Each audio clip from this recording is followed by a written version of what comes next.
दोस्तों ये देख रहे हैं, ये जो हमने कल बेसन के लड्डू बनाए थे ना, ये तैयार है।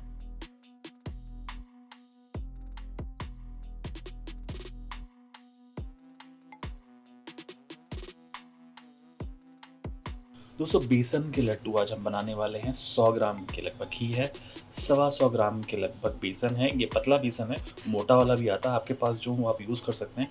टेक्निक में बताऊंगा पतले बेसन में हम कैसे बनाएंगे, घर में बना रहे हैं। अब इसको स्पैटुला की सहायता से अच्छे से भूनना है और गांठें भी साथ में तोड़ते रहें।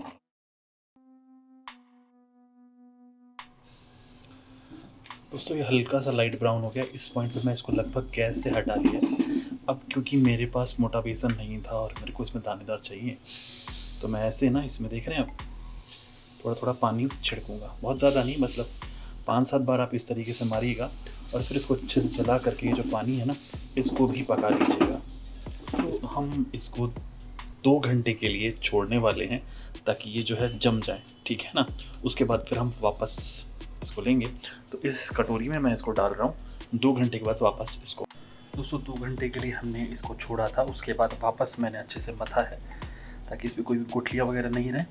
अब क्या है कि चाशनी जो है हल्की गुनगुनी है, हम इसमें थोड़ा थोड़ा मिलाते जाएंगे और फिर देखेंगे लड्डू कैसे बन रहे हैं। और बीच में हम थोड़े से थोड़े से ड्राई फ्रूट मेरे को समझ में आए, मैं अच्छे से इसमें मिक्स कर रहा हूँ और साथ ही साथ थोड़ी थोड़ी चाशनी में मैं इसमें मिलाता जाऊँगा।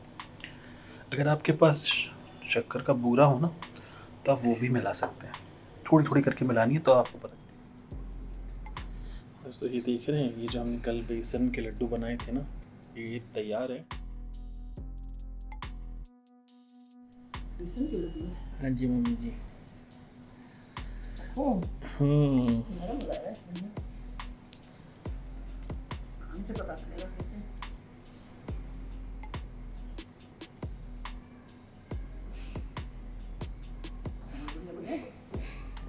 कोई कमी? तो नजर नहीं आ रही। ठीक है, धन्यवाद।